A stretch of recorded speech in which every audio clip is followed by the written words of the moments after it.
La Catedral del Mar, basada en la novela homónima de Ildefonso Falcones, es una coproducción que muestra la vida en la Barcelona del siglo XIV. Una de esas ciudades emergentes, independientes del poder de la nobleza y de los señores feudales que oprimían a los campesinos, donde la naciente burguesía empezaba a oponerse a los tiranos. La construcción de la catedral es paralela a la historia de Arnau, un siervo de la tierra que huye de los abusos de su señor feudal y se refugia en Barcelona. Una vida extenuante, siempre al amparo de la Catedral del Mar, que le iba a llevar de la miseria del fugitivo a la nobleza y la riqueza. En esta historia se entrecruzan lealtad y venganza, guerra y peste, convirtiéndola en una novela absorbente. Nuestro invitado, el maestro Marco Antonio Domínguez Méndez, nos platicará más sobre esta obra. Ya empieza Cultura al Derecho. Bienvenidas, bienvenidos a una emisión más de Cultura al Derecho. El día de hoy vamos a hablar de una serie que nos habla sobre la justicia, el trabajo, la dignidad humana, los derechos laborales, pero sobre todo en un contexto histórico muy importante, y me refiero que seguramente después de este programa desearán verla, desearán leer el libro. Me refiero a La Catedral del Mar, y para ello me acompaña el maestro Marco Antonio Domínguez, quien es catedrático en nuestra Facultad de Derecho y director general de personal de esta universidad. Querido maestro Marco Antonio, bienvenido a Cultura del Derecho. Es un placer tener el día de hoy aquí. Bueno, para mí es un placer la invitación, Diego. Lo agradezco muchísimo. Me siento muy cómodo en la facultad y, bueno, pues sobre todo esta oportunidad de dirigirme a ti por la invitación y también a tu público. Nos traes una propuesta que cuando nos invitas a verla, que yo vi la serie y ahora estoy con el libro, se me hizo fascinante, se me hizo extraordinaria. Y creo, me atrevo a decir ahorita que podría ser de mis favoritas. ¿Por qué elegiste este libro y esta serie de La Catedral del Mar? Bueno, las oportunidades de trabajo y de viaje me hicieron en algún momento estar en la ciudad de Barcelona y pues empezar a relacionarte para saber dónde vas a estar y qué es lo que vas a ver. Y cuando me hablaron sobre la Catedral del Mar, me impactó el estar en ese lugar y desde luego darme la oportunidad de visualizar ya a través de la literatura, a través de la historia, de qué se trataba ese recinto. Y la verdad que también me sentí muy impactado y maravillado al estar situado ahí, y más todavía después de haber leído la obra. Platícanos un poco del contexto social, cultural, histórico que nos remite esta obra. Bueno, pues esta obra, Diego, he de decirte que habla sobre el desarrollo de la vida social en Barcelona en el siglo XIV. Y desde luego, pues estamos en una época donde pues impera el feudalismo y con todo lo que ello trae consigo, ¿no? La esclavitud, el desarrollo del ser humano basado en que si tú no eres parte del feudo como un señorío, pues no eres nada. No eres nada y pues existe la esclavitud, se desarrolla basado en gente campesina que recurre a tener una oportunidad de vida, y la oportunidad de vida se circunscribe realmente a tener el alimento y tener la oportunidad de servir a los señores feudales. Eso es lo único que tienen como aspiración. Me ha llamado mucho la atención de pronto ver a escritores que además tienen esta formación de abogados, y Ildefonso Falcones, quien escribe esta obra, también tiene esta formación jurista. ¿Qué elementos jurídicos podríamos empezar a identificar en una primera vista a esta obra? Bueno, pues se identifica precisamente uno de los elementos, es la esclavitud. El que, pues no podríamos estar hablando de una incipiente figura laboral, porque pues no se tenía la idea. Sin embargo, comento que las personas que vienen del campo a la ciudad con ese propósito de tener un desarrollo alimenticio, bueno, permíteme decirlo así, sino tener un alimento y llevar un alimento a la boca, pues es lo único que reciben como pago y prenda. No tenemos una visualización del derecho laboral, porque recordemos que el derecho laboral surge en la Revolución Francesa, ¿de acuerdo? Y es a partir de ello que en la Revolución Industrial también se empiezan a generar ya las figuras de esta estructuración del derecho laboral. Pero, perdón, es una explotación total que lleva el autor a pretender visualizar cómo se desarrollaba la vida en esa época. Sin embargo, es evidente que la pluma del autor, pues como abogado, hace referencia a esos aspectos correlativos a una serie de normas que ahora podemos estar pues disfrutando, contemplando, gozando, como lo es una relación laboral. Existe, parecería que estamos hablando del siglo XIV, ¿existe aún la esclavitud o ya no es algo que de lo que estemos hablando? ¿Existe una nueva esclavitud? ¿Se ha modificado? ¿Se ha cambiado? ¿Cómo la vemos en la actualidad? Pues dicho así como esclavitud, Diego, yo diría que no. Sin embargo, perdón, ¿qué acaso no tener la oportunidad de una estabilidad laboral, de un salario digno y remunerador? Los aspectos de seguridad social, pues llega uno a pensar que no hay un derecho pleno y por lo tanto al generarse una vulneración de estos principios básicos de la relación laboral, pues podría ser que tengamos ahí los aspectos correspondientes a una inestabilidad. Y al no tener una estabilidad, que podremos tener la cercanía a esta figura. Y que sí, quiero pensar que desgraciadamente o desafortunadamente en Centroamérica y aún todavía aquí en México, perdón el extremo de la referencia, podríamos estar pensando que no se dan esta garantía plena de los derechos, pero no llegaríamos a una esclavitud. Sin embargo, sí hay una explotación, Y mencionas algo muy interesante y lo relacionaba ahorita con este centro, lo que representa la Universidad Nacional Autónoma de México, donde tenemos una pluralidad de comunidad, donde muchos vienen de incluso algunas entidades de la República a estudiar a esta universidad. Se siguen viviendo estos contrastes y vivimos en esta universidad estos contrastes sociales con la peculiaridad de que no se genera esta discriminación, como lo podríamos ver, ¿no, Marco? Bueno, la universidad en sí, como un ente de cultura, ha cuidado en sus estructuras el desarrollo para el otorgamiento de todas estas garantías que eviten una segregación, una separación, sino al contrario, una vinculación. Aquí no hay ninguna diferencia, afortunadamente, y sobre todo del trato digno y decoroso, que es un principio básico en toda relación humana y más en tratándose en una relación laboral. Saliendo a la universidad, yéndonos al campo, todavía existen estas relaciones entre los campesinos y los trabajadores donde existe una explotación, o esto sería más bien parte de una historia que ya no forma parte de la vida de México. Bueno, pues yo creo que la génesis de la Revolución Mexicana fue precisamente esa falta de trato de carácter humano, la consideración hacia el campesino que pues no tenía los elementos mínimos para otorgárselos a su familia y a su persona. Difícilmente podríamos estar encontrando ya ese extremo.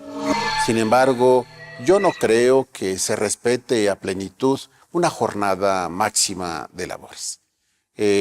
Hoy en día, si tú quieres tener un aliciente económico, pues tienes que dar un extra, y ese extra pues representa o puede tornarse en un abuso, en un exceso. Pero ¿quién te cuida esto en el campo, Diego? ¿Quién te cuida esto en el campo? Es más la necesidad en extremo que les lleva a tener que desarrollar ese excedente extralegal. Claro. Pero pues está de las autoridades del trabajo, ¿verdad? De las autoridades de los gobiernos estatales, municipales, que cuiden ese aspecto. Vamos a tener que ir a un corte, no se vayan, estamos en Cultural Derecho.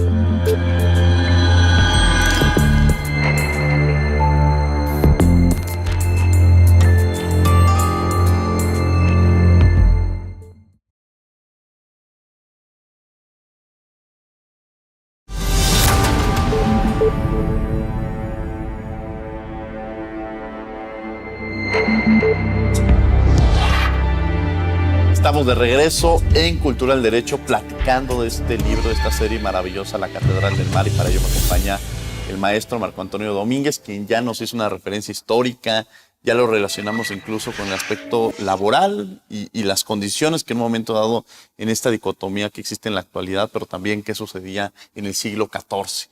Y me gustaría también entrar con esta expertise que tiene en la propia universidad. Hablábamos que pues realmente es muy distinta a la universidad, es muy plural la universidad.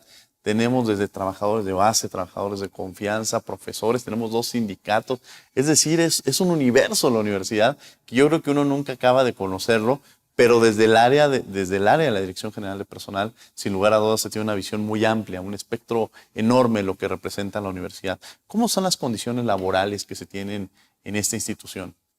Bueno, pues hoy por hoy quiero expresar, Diego, con plena confianza y convicción de que las relaciones laborales en la universidad están en su mejor momento. ¿Por qué lo digo? ¿Por qué me atrevo a decirlo?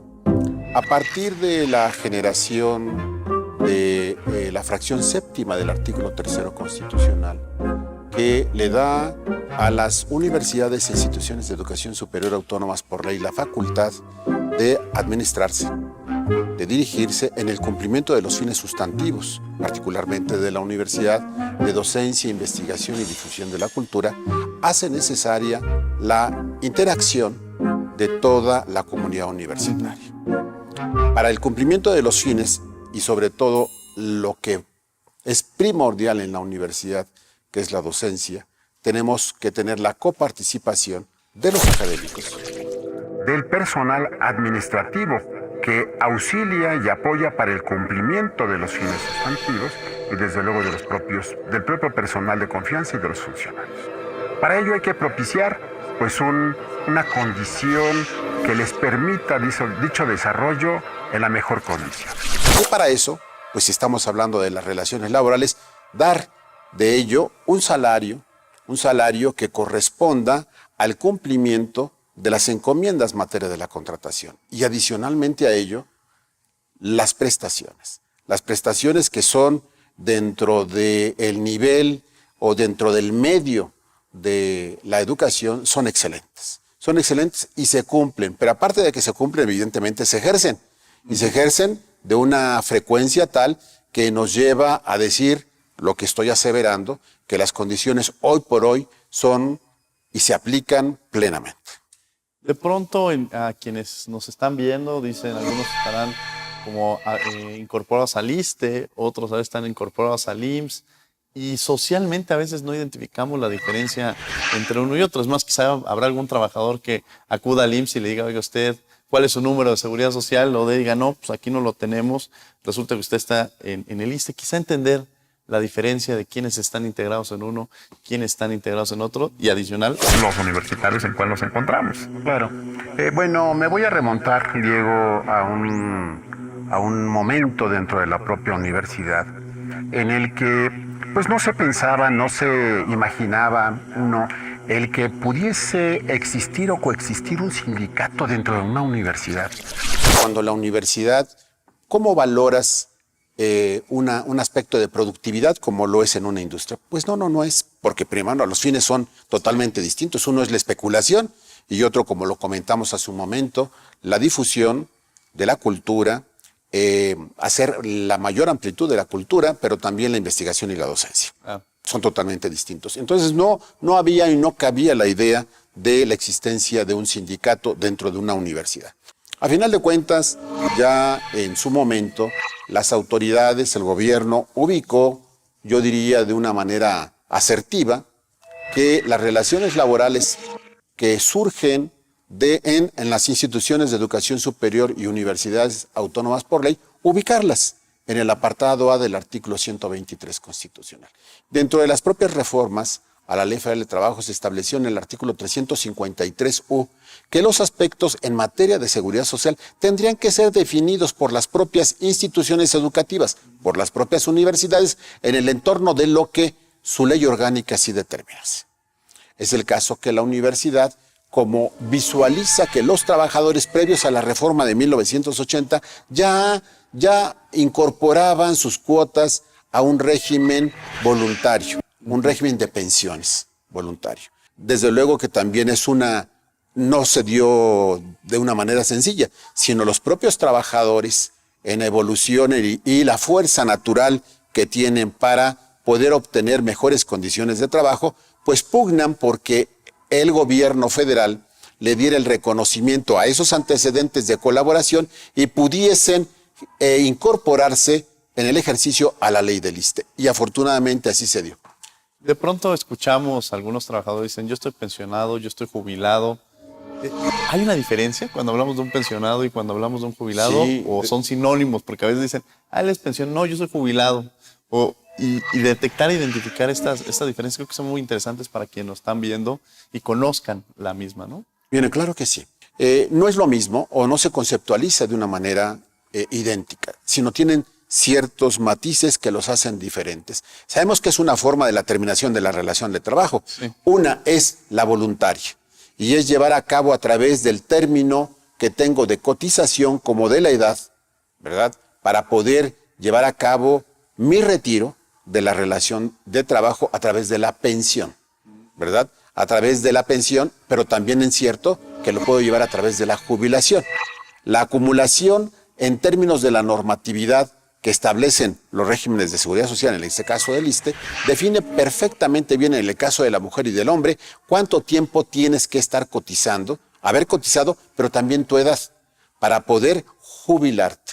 Y se entiende que la jubilación es en las mejores condiciones que la ley prevé, ¿no? Qué bueno que nos haces esta diferencia, porque para quienes nos están viendo es importante a veces identificar una y otra. No se vayan, estamos en Cultura del Derecho, vamos a un corte y regresamos.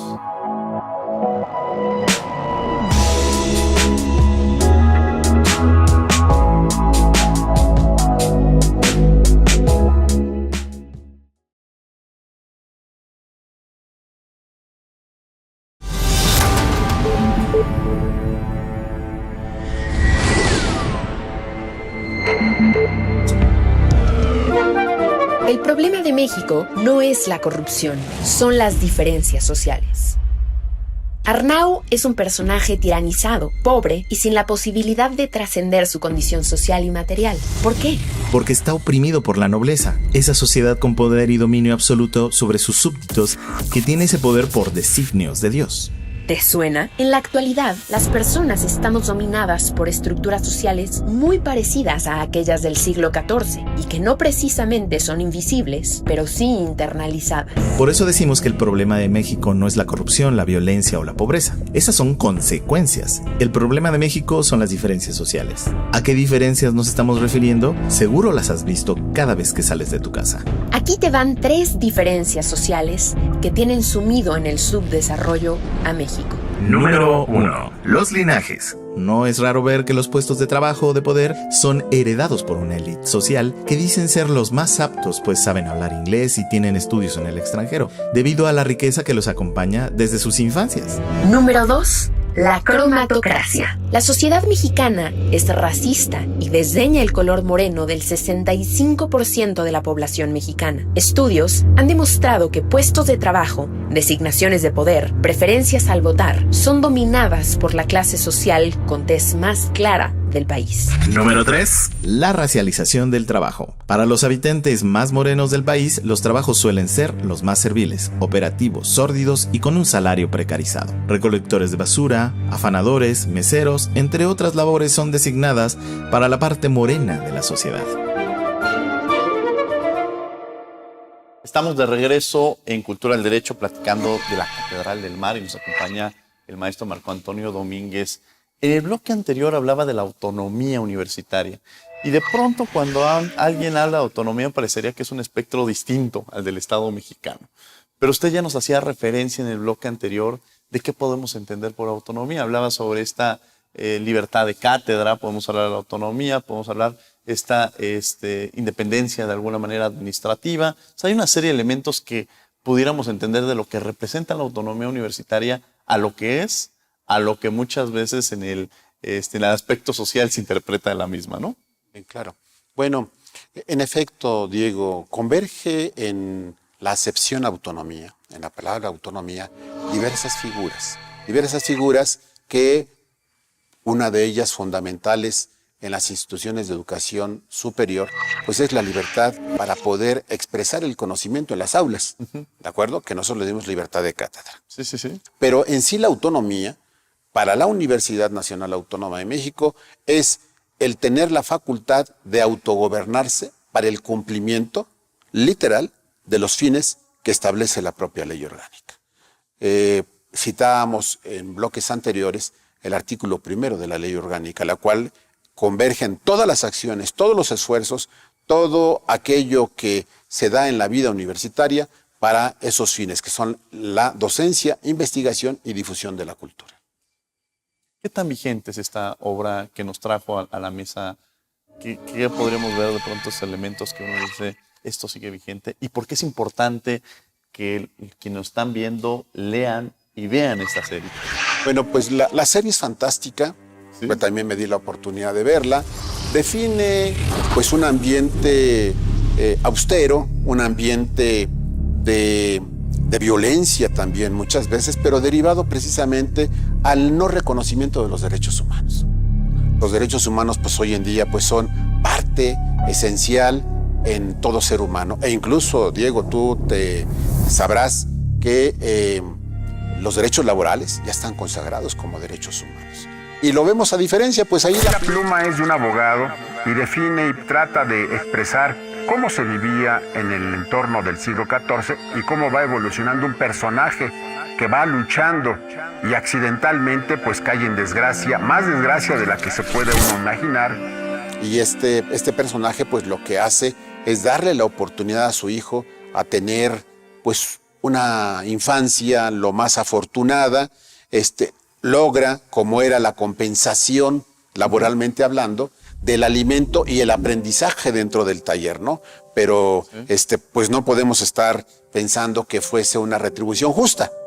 Como hoy en día diríamos, bueno, nada más el alimento, pues no lo es, sino que convergen una serie de elementos para poder hablar de un salario digno, justo y remunerador, que hace esa reseña el autor y que nos lleva hoy en día a no poder imaginar la subsistencia de nadie en esas condiciones, ¿no? Pero a final de cuentas es una evolución que establece o define hoy en día lo que estamos gozando.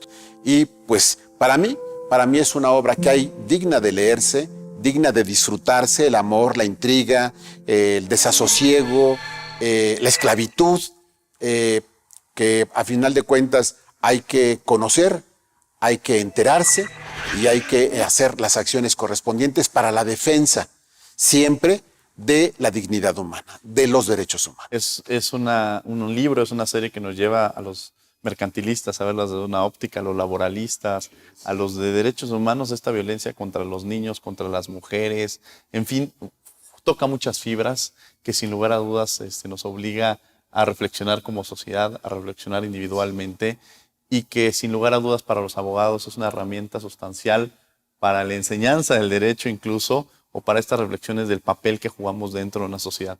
¿Algo con lo que quiera cerrar, maestro Marco Antonio Domínguez? Pues es precisamente que nuestras relaciones laborales en breve tendrán una novación porque este año vamos a ser emplazados a huelga por revisión contractual y salarial por parte del personal administrativo y a final de año también por parte del sindicato titular de las condiciones generales de trabajo, del contrato colectivo de trabajo, que es APAUNAM, uno en el administrativo, el ESUNAM, y que siempre son las oportunidades de la revisión y de la actualización, siempre en favor, ¿verdad?, de quienes prestan el servicio, son protegidos por esos contratos. Por eso decía que las relaciones de trabajo en la universidad hoy por hoy están vigentes, se cumplen y aparte se ejercen. Maestro, muchas gracias por haber estado con nosotros aquí en Cultura del Derecho. Muchísimas gracias, Diego, por la invitación y también a tu público. Muchísimas gracias. Muchas gracias. Y muchas gracias a ustedes por acompañarnos en una emisión más de Cultura del Derecho. También los invitamos los martes. Los martes estamos en Radio UNAM, en 96.1 FM en Derecho a Debate. Que tengan muy buen día.